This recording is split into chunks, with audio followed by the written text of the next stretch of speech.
Hey everybody, in this video we're going to talk about how to do your own research and repairs of minor items, and the tips we'll give you will save you hundreds if not thousands of dollars and a lot of frustration.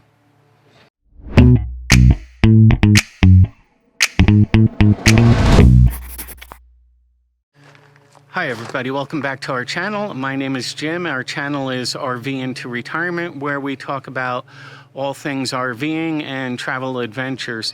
So today, as I said in the introduction, we're going to talk about how to research minor things that pop up with your RV. And if you've had your RV or you're just planning on getting an RV, just know that things do go wrong as you go down the road.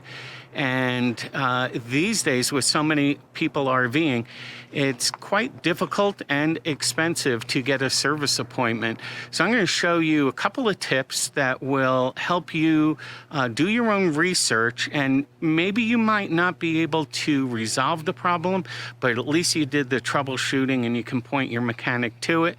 But in a lot of cases, you can resolve the problems.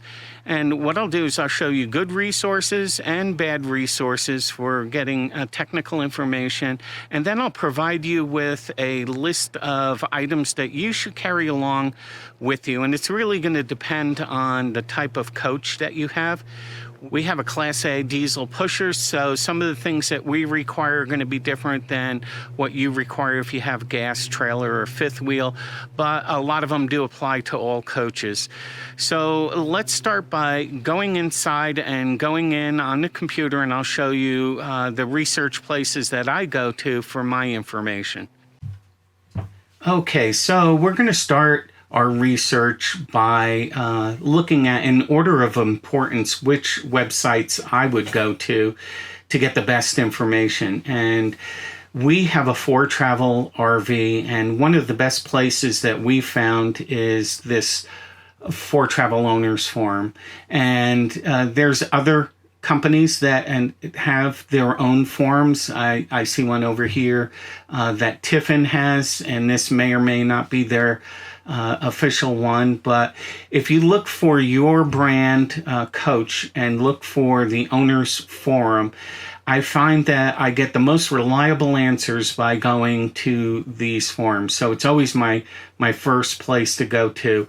And the forum on this particular group is broken down into Tech Talk, just discussions about the RV renovations, and then classifieds. I spend most of my time in the Tech Talk. And in this particular group, and again, it's probably the same for whatever manufacturer you have, but they have part number collections. You could find wiring diagrams, manuals, everything that you really need to know. And you just post your problem on here, and people will come in and start telling you how to research it, what to do, how to repair it, where the best place to get parts are, and so on. They're an excellent place for researching your problems. They've saved me a lot of money and time in researching some things that came up on my coach. As a second resource, I like IRV2 forums. Now, don't let all the pop-up ads that show up on this forum scare you away. There's actually really good information in here.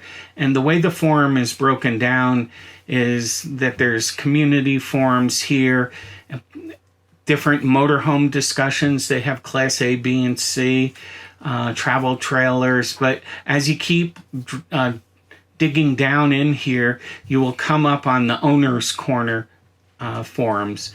And what this will show you is your particular brand of coach. So they have Alpine, Country Coach, Integra, and so on.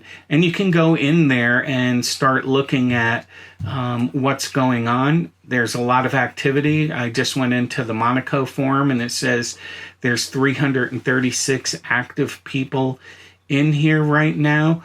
Again, the stickies at the top are always helpful. This is quick tips and easy mods, owners and technical information, and favorite service centers.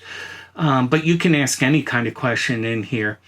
here's fuel tank questions, and people will jump in and try to help you. You're able to post photos and everything. And again, this is my number 2 source to go to for information about a problem that you're having. It'll save you hundreds of dollars of not having a technician come out and research and diagnose what the problem is. As I said outside, you may not be able to fix the problem, but at least you saved an hour or 2 of troubleshooting at a shop. The third place that you can go to, and I find it least reliable, but it's still a hit and miss depending on your particular group. So there's on Facebook, there's RV tip groups. You can go to Tiffin Motorhome Owners group, and you can ask questions in there. Some of the groups do a good job of policing out people who think they're comedians, that you ask a legitimate question and you'll get crazy answers like, what does this button do? And people say, oh, it's an ejection seat. It does this, it does that. And so it's my last choice.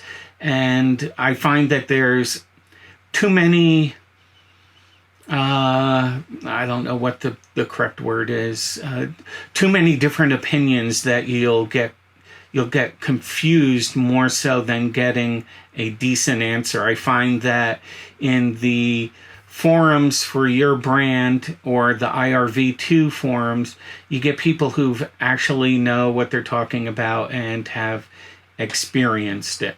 So here's an example of a post that I made just a week or so ago, and I had an air leak underneath my coach. So on a diesel pusher, most of them have an air system to either power the airbags or the seals around your slides. And so I had an air leak, and I posted this one right here. Can you help me identify this part?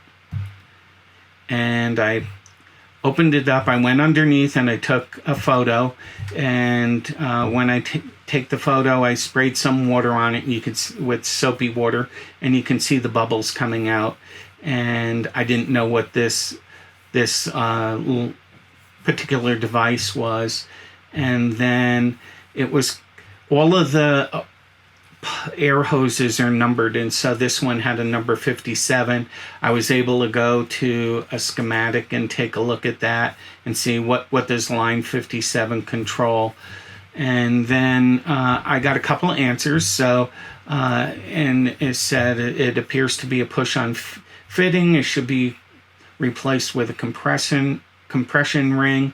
And I called up Foretravel, and I got the part ordered. It was $66. I went on to YouTube and looked at how do you replace a compression fitting.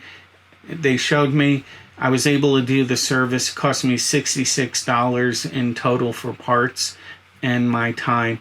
So that's just one example of being able to do something yourself. You'll find yourself really expanding out of your area of expertise. I know I have. I've never worked on air systems in my life and learned about it. But each little thing with your RV that goes wrong, you can use this approach to research and troubleshoot. One of the things that I found in my particular forum, and this will hold true for any particular brand coach, is tools that you should travel with. And this one says in our Foretravel, but I would say in any RV. And it's a great list. I'm going to post a link to it in the description below. And most of these items can be obtained for under $100. Maybe you could spend a little bit more depending on what you have and what you don't have. But we were able to fulfill most of these from Harbor Freight and we carry them in a tub underneath our RV. And you never know. I mean, some of them we've never used. A lot of them we have used. Some we've lent to other people who were having problems. But it's a great list to at least get you started. And then in addition to that, you should carry some of the things like extra air filters, oil filters, generator filters, and so on, that you can use on the road. Even if you're not doing the work yourself, a mechanic may need to get the parts, and they be hard to get, but if you have them for your particular coach, it will help you out. So that's how we do our research. Many of those items that are on that checklist, I keep in a small tub that's just like this. Some of them are still in the wrapper, haven't used them. Everything fits pretty much in there. In addition to what's on the list, I recommend that you get a drill set. We have a DeWalt set with an impact wrench. I've used this numerous times in doing my troubleshooting and researching and fixing problems. And then one other addition that we did buy is this tool chest from Lowe's. I think we got it, and it was about $90, and it has all of the tools that we need to service our RV.